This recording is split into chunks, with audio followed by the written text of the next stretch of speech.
You do not have to spend 6 days a week in the gym to lose fat and build muscle. Because 3 well-designed strength training workouts at home can be very effective. But here is where most home workout programs completely miss the mark. Because following random workouts that might make you sweat is not the same thing as following a program that will change your physique. And if your goal is to lose fat and build muscle, your workouts need to do a lot more than simply just making you tired. They need to progressively challenge your muscles. And in today's video, I'm going to show you exactly how to build a beginner-friendly home workout program from scratch. Because we're going to go over how many days you should train, what movement patterns you should include in your programming, how many reps, how many sets, what your rest periods should probably look like, and how heavy should you actually be lifting, and of course, how to progress your workouts over time. So by the end of this video, you'll stop doing random home workouts and you'll know exactly how to structure or create a program at home that is effective. Hey everybody, welcome back to the channel, and if you are new here, I'm Becca, and on this channel, I help women lose fat, build muscle, and become stronger versions of themselves.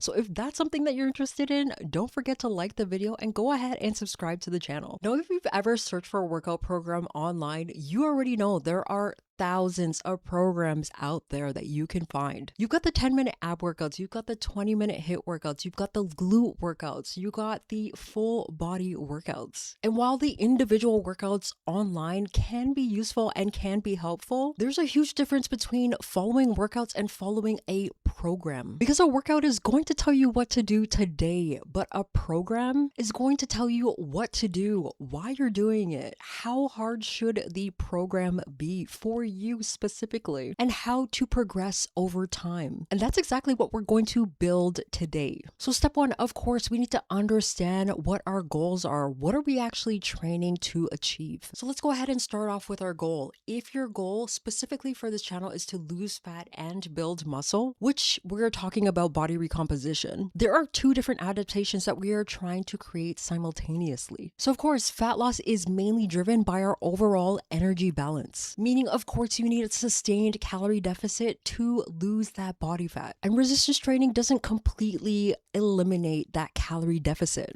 The job of resistance training is simply to provide your muscles enough reason to maintain or build muscle while you're losing that body fat. And this is especially important because while dieting, you want as much of that weight to come from body fat while preserving your lean muscle mass. And of course, resistance training is one of the most important tools for that. Now, a great or an effective strength training workout doesn't necessarily need to leave you crawling out of your living room begging for mercy. The goal is to give your muscles enough training stimulus so that you can progressively build upon it. Now we're getting into how many days should you train. Now, there is not a magical number in which every single woman must train to achieve body recomposition, because you could make progress with different training frequencies or even different training splits. And of course, this is dependent on your schedule, your experience, your training volume, your recovery, your goals. If you're a beginner and you're training at home, I prefer starting at 3 days per week. So you can work out Monday, Wednesday, or Friday, or really honestly any day that you are able to commit to. Because the exact days don't necessarily matter, it's the consistency that matters. And I personally like 3 days a week because it gives the muscles multiple opportunities throughout the week to practice the major movements while still giving you enough recovery days in between. And the reality is it fits real life because you don't need to reorganize your entire life around training, because you can strength train for roughly 3 days and then do your intentional cardio on the other days. Of course, having intentional recovery days as well. But this is the point that I want you to remember. Don't build your workout program over your ideal week. Build it off of your real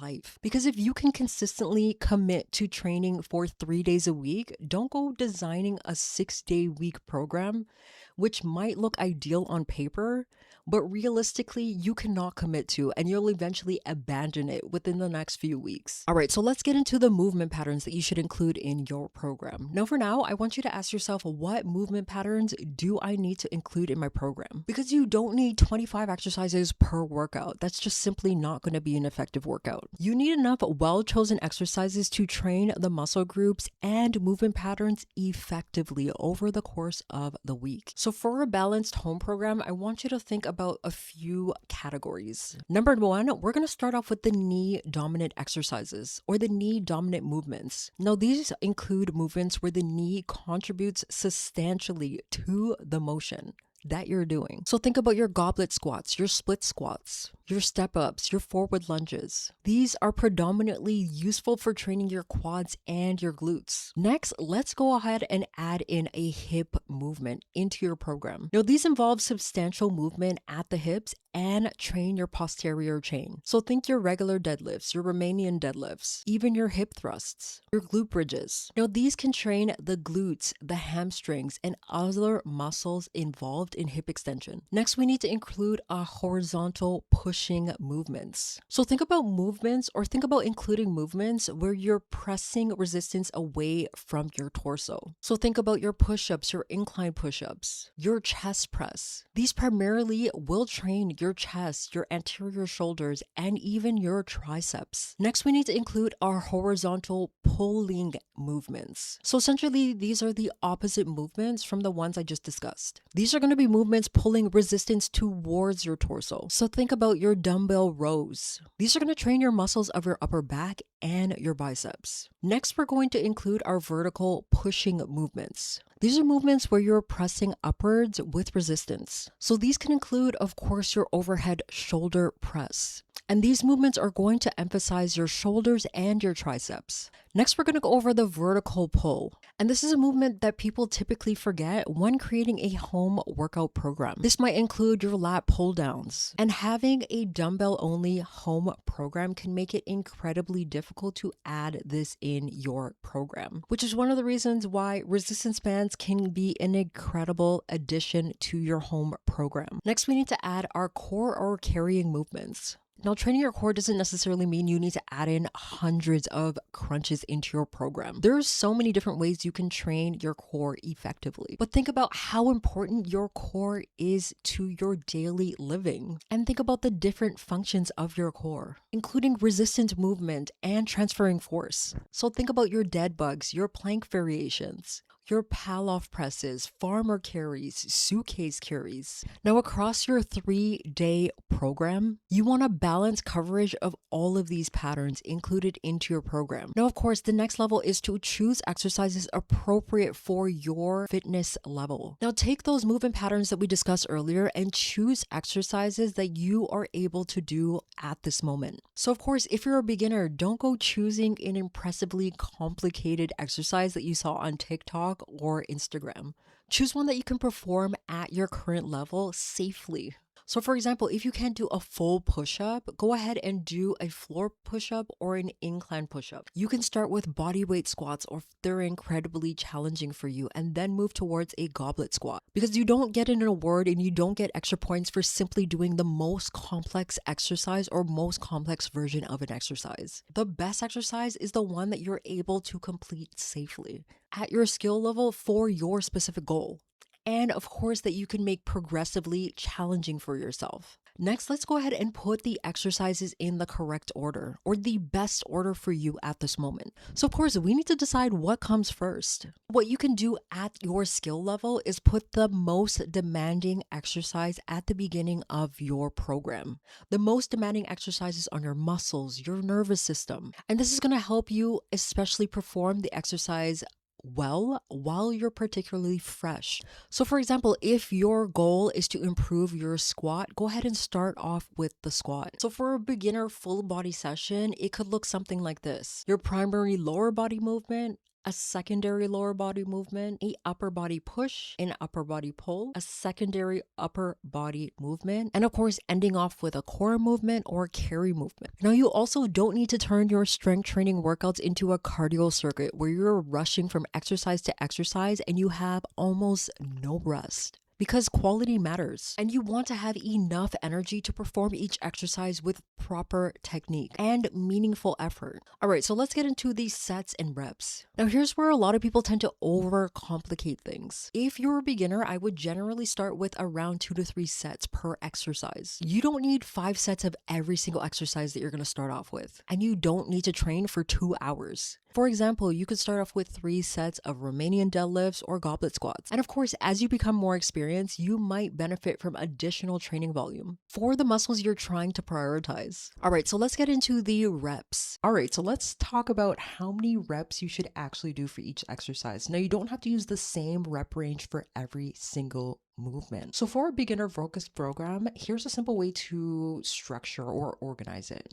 So for your primary exercises, i.e. these are the big foundational movements, the exercises you want to build your workout around. So think your squats, your Romanian deadlifts, your hip thrusts, rows, machine presses. For these exercises, think about 6 to 12 reps per set. This is a roughly practical range that you can play around. Now, you can build muscle across a wider range of reps, but this range at least gives you a good balance between using enough weight to challenge the muscles without making the exercise unnecessarily difficult or fatiguing. Now let's get into your secondary exercises. These are still important compound movements, but they're still a little less demanding than your primary exercises, the ones that you're starting off your program with. So think your reverse lunges. So for these exercises, you can aim for about 8 to 15 per set, and this is a roughly practical range that you can play around with as well.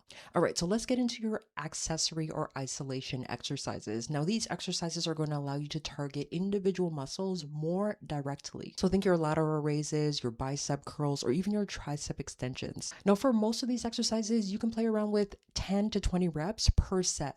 Using a lighter weight for more controlled repetitions is going to be a better or more effective way to train these specific muscle groups. So for loaded core exercises, such as your weighted crunches or your cable crunches, you can work with around 8 to 20 controlled reps. So essentially, you're prescribing a rep range between 8 to 20 reps.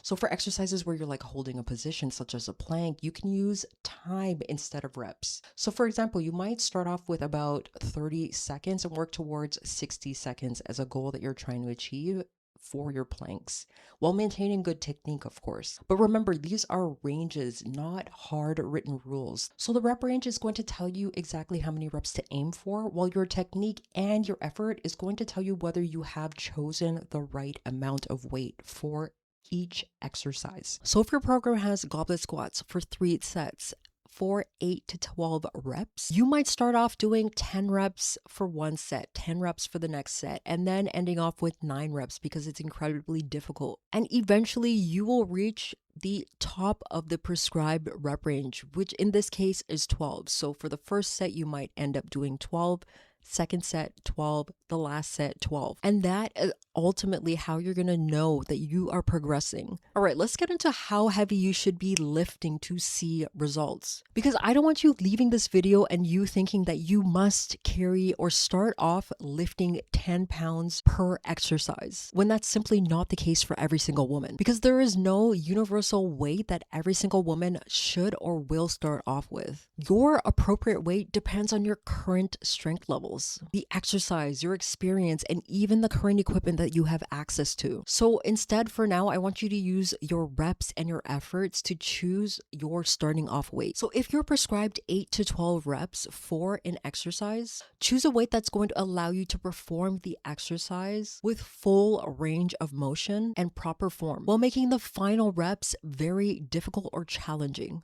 So imagine if you finish your first set of goblet squats at 12 reps. If you honestly believe that you could lift another 10 to 15 reps, then you're lifting way too light. But if you're supposed to perform the prescribed 8 to 12 reps and you can barely get through the first few reps without proper form, you are definitely lifting too heavy and you need to lower the weight. You're looking for something in between. A challenging set where you have control over the movement and good technique. Now, if you want a structured plan instead of piecing all of these things together, I do have a home body recomposition program that you can check out using the link down in the description. All right, so let's get into rest periods. How long should you rest between sets? Because this is one of the biggest difference that can turn your strength training session into another cardio session. Now, for challenging compound movements in which you're using multiple muscle groups simultaneously, 2 to 3 minutes is an incredibly safe or reasonable place to start. But if you need longer or a little bit of more time, then take the extra time, especially if you're completely out of breath. Because your rest period should give your body enough recovery time to perform the next set properly. So if you just finish a hard set of Romanian deadlifts and you're still struggling to catch your breath because you definitely need more time, you don't get an award for starting immediately the next set. So the next step is something that I am super adamant about: tracking your workouts. Now, there is a difference between just simply doing workouts and doing or following a program. So we need to start tracking exactly what we're doing. At minimum, you should be tracking the types of exercises that you're performing. You should be tracking the amount of weight that you're lifting, the reps, the sets, and even your rest periods, because you need some sort of way to measure your progress over time and to determine whether you're improving or not improving, or getting stronger, or just simply staying the same. So let's say you're performing, let's go back to the goblet squats, 20 pounds at 10 reps. The next week, you're doing 20 pounds at 10 reps. And the week after that, guess what? 20 pounds at 10 reps. And 3 months later, guess what you're still doing? 20 pounds at 10 reps. You're exercising consistently, but you're not progressing, and you don't have a clear progression. Now imagine week 1, you're doing 20 pounds at 10 reps. Week 2, 20 pounds at 11 reps this time. Week 3, 20 pounds at 12 reps. And then week 4, we increased the weight to 25 pounds, but we've gone down to 9 reps. That's a clear sign of progression. Why? Because we've increased the challenge. All right, next, something I like to do is include double progression. So one of the simplest progression systems for beginners is called double progression. So let's say your program gives you Romanian deadlifts for 8 to 12 reps. So for the first set, you're doing 10 reps, the second set, 9 reps, and the last set, 8 reps. So over the next few workouts, you gradually increase your reps. And once you can consistently reach the top of each prescribed rep range, with good technique, of course, you can go ahead and increase the weight. So you might actually go from 20 pounds to 25 pounds. And your reps might simply just drop back down simply because you're lifting heavier. And then, of course, you get to build those reps back again. And that is ultimately progression. You don't need a completely different program every single week. You just simply need to get better at the exercises that you're currently doing right now. All right, so let's get into cardio, because this is an important part of the equation as well. Because if your goal is fat loss, cardio is an effective tool to help you get there as well. But you don't need to turn your strength training workouts into cardio sessions. Think about your training as different tools with different jobs to help you reach the same goal. So your strength training is going to provide the resistance stimulus needed to build and maintain muscle. And of course, your walking and your structured or intentional cardio sessions are going to improve your cardiovascular fitness and even increase your energy expenditure. And of course, we can't not include nutrition in this discussion, because it's going to create that calorie deficit required for fat loss. All right, so how do you know your program is working for your goals? Now, we need to start looking for gradual improvements. Maybe you're doing more reps. Maybe you're lifting heavier. Maybe your technique is improved for each exercise that you're performing, and you can perform now a harder variation of the exercises that you were not able to perform weeks ago. Maybe even your measurements, your photos, everything is starting to change. And if you're consistently reaching the top of your prescribed rep range, that's a sign to consider increasing the resistance or the dumbbells that you have. So before you call your program complete, I want you to ask yourself a few questions. Think about your training frequency. Can I realistically perform 3 days per week versus a 5-day per week program? Am I including both knee dominant and hip dominant exercises when it comes to my lower body? For my upper body, am I including pushing and pulling movements? And does my overall program include appropriate overhead pressing and vertical pulling where possible? What about your core?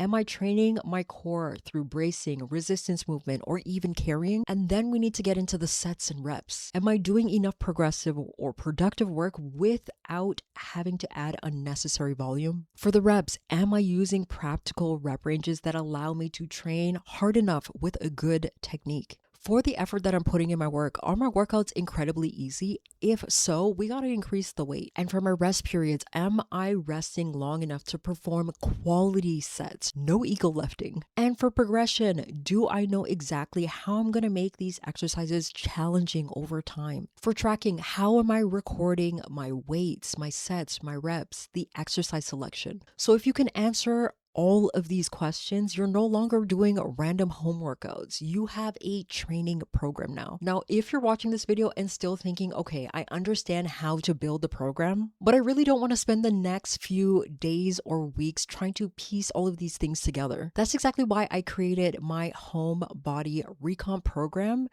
in which I will leave a link down in the description. So instead of trying to figure out or doing random exercises, you'll know exactly what to do on those 3 days a week. Because you don't have to create the structured plan, it will be structured for you. Now the program takes the exact principles that we've discussed in this video, the exercise selection, the movement patterns, reps, sets, rest periods, and puts them into a simple home training program that you can follow, and includes nutrition, because the goal is to, of course, see progress. And the workouts are structured so that you can track your progress over time and build exactly from where you are right now. So go ahead and leave the link down in the description so you can go ahead and check it out for yourself. And I'll see you guys in the next video.